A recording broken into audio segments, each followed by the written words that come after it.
Hello बच्चों, आपका स्वागत है साइंस जीवी चैनल पे। बच्चों, आज आपका रिज़ल्ट आया है। अब सभी क्लासेस का रिज़ल्ट आ चुका है। 3rd to 9th और 11th क्लास, सभी क्लास का रिज़ल्ट आ चुका है। और रिज़ल्ट जो है आपका यही 3 हो सकते हैं, या तो आप पास हुए होंगे या आपका किसी एग्ज़ाम में कंपार्टमेंट आया है जिसका आपको री एग्ज़ाम देना होगा, या आप फेल हुए होंगे। 3rd, 4th, 6th और 7th क्लास में तो सभी बच्चों को प्रमोट कर दिया गया है। अब मेन जो बात है 8th, 9th और 11th क्लास के लिए, उनके लिए ये वीडियो बहुत ज़रूरी है। अगर आप पास हो तो आपको मैनी कॉन्ग्रेचुलेशंस। और अब 9th की क्लास के बच्चे, अब आप 10th में जाओगे तो ये साल आपके लिए बहुत इंपॉर्टेंट होने वाला है। और 11th क्लास के जो स्टूडेंट्स जो 12th में जाओगे तो वो आपके लिए बोर्ड क्लासेस दोनों के लिए बहुत इंपॉर्टेंट होने वाला है। तो आप अभी से आप अपनी स्टडीज़ को शुरू कर दो। टाइम आपके पास ज़्यादा नहीं है, पास होने की खुशी मना लो, लेकिन जल्दी से जल्दी आप अपना पढ़ाई शुरू कर दो। दूसरे हैं, अगर कोई बच्चे फेल हो गए हैं 9th क्लास और 11th क्लास में, अगर आप फेल हो गए हो तो आप एक साल रिपीट करने की बजाय आप पत्राचार से नेक्स्ट क्लास 9th वाले 10th कर सकते हो और 11th वाले 12th कर सकते हो। और उसके बाद आप अपने आगे की फर्दर स्टडीज़ कर सकते हो। अब आपने पूरे साल जो करना था, अगर आपका रिज़ल्ट नहीं आया है तो अब आप अपना टाइम ज़्यादा वेस्ट मत करो। ज़्यादा दुखी होने की ज़रूरत नहीं है, सबके साथ हो जाता है, कभी लोग फेल हो जाते हैं। तो ऐसा ज़रूरी नहीं है कि ये आपके एंड हो गया। इसके बाद आप 9th वाले अगर आप 10th करके आ जाते हो तो आप दोबारा 11th में बढ़िया से एडमिशन लेके पढ़ाई शुरू कर सकते हो। और 11th क्लास 12th पास करके आप साथ के साथ और भी तैयारी कर सकते हो। ये वीडियो उनके लिए इम्पॉर्टेंट है जिनका कंपार्टमेंट आया है या जिनका री एग्ज़ाम होना है। अब कंपार्टमेंट क्या होता है बच्चों? टोटल आपके 7 सब्जेक्ट्स हैं। खासकर 9th क्लास की अगर हम बात करें, टोटल उनके 5 मेन सब्जेक्ट्स होते हैं और 2 सप्लीमेंट्री सब्जेक्ट्स होते हैं। 5 मेन सब्जेक्ट्स जिसमें आपके Hindi, English, social science, maths and science. और जो आपका क्राइटेरिया है पास होने का, इसके साथ आपको 2 और सब्जेक्ट्स दिए जाते हैं जिसमें एक संस्कृत और एक फिज़िकल एक्टिविटी दी जाती है।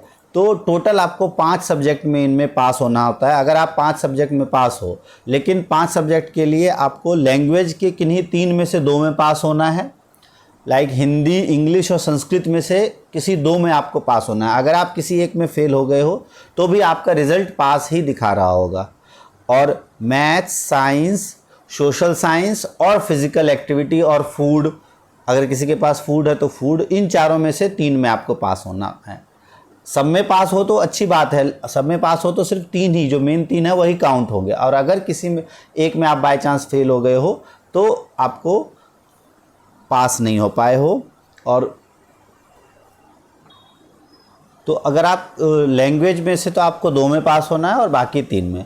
अब कंपार्टमेंट री एग्ज़ाम क्या होता है कि अगर आप टोटल 5 सब्जेक्ट में पास नहीं हो पाए हो तो आपको मैक्सिमम 2 सब्जेक्ट्स में कंपार्टमेंट का एग्ज़ाम देने का मौका मिलता है। कि अगर आप मैक्सिमम 2 सब्जेक्ट्स में, अगर आपका मैथ्स, साइंस, सोशल साइंस, इन 3 में से किन्हीं भी 2 सब्जेक्ट में आप अगर फेल हो गए हो तो बाकी आप किन्हीं भी सब्जेक्ट में पास हो, आपको दोबारा कंपार्टमेंट का एग्ज़ाम देना पड़ेगा।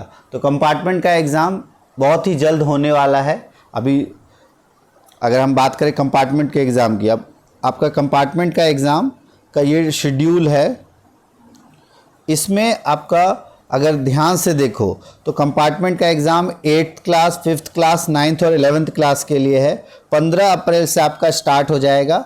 और जिस कंपार्टमेंट का जिस भी सब्जेक्ट में आपका कंपार्टमेंट का एग्ज़ाम आया, अगर आप उसमें पास हो जाते हो तो आप नेक्स्ट क्लास में प्रमोट हो जाओगे। अच्छा, यहाँ एक चीज़ और ध्यान रखना है, कुछ बच्चे ऐसे होंगे जो इंग्लिश में फ़ेल हो गए हैं, लेकिन क्योंकि संस्कृत में वो पास हैं तो वो लैंग्वेज, 2 लैंग्वेज के क्राइटेरिया को फुलफ़िल करते हैं और उनका रिज़ल्ट पास दिखा रहा होगा।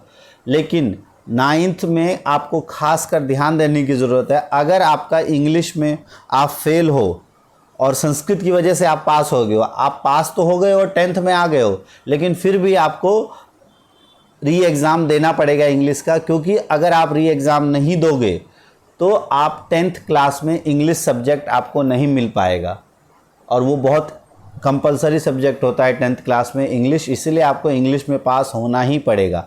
अगर आप सब सब्जेक्ट में पास हो गए बट इंग्लिश में फेल हो गए तो आपको इंग्लिश रिपीट करना ही करना पड़ेगा। तो ये चीज़ बहुत ध्यान से समझ ले जो बच्चे फेल हुए हैं, जिनके कंपार्टमेंट आई है इंग्लिश में खासकर। मैथ्स साइंस में आई है तो आपको दोनों का देना है, अगर सिर्फ मैथ्स में आई है तो मैथ्स का देना है, और अगर आपका बाकी आपका रिज़ल्ट पास दिखा रहा है लेकिन इंग्लिश में आपका फेल है तो उसमें आपको इंग्लिश का एग्ज़ाम 9th की क्लास के लिए, खासकर 9th के बच्चों को इंग्लिश का एग्ज़ाम देना बहुत ज़रूरी है। तो अगर आप डेट शीट देखो तो बहुत जल्दी एग्ज़ाम होने वाला है और थोड़ा सा आपको अच्छे से तैयारी करनी पड़ेगी। इसमें कोई ग्रेस, कंपार्टमेंट एग्ज़ाम में कोई ग्रेस मार्क्स नहीं दिया जाता, आपको प्रॉपर नंबर जो है तो 33% नंबर है वो लाने ही पड़ेंगे, ये चीज़ आप ध्यान रखना।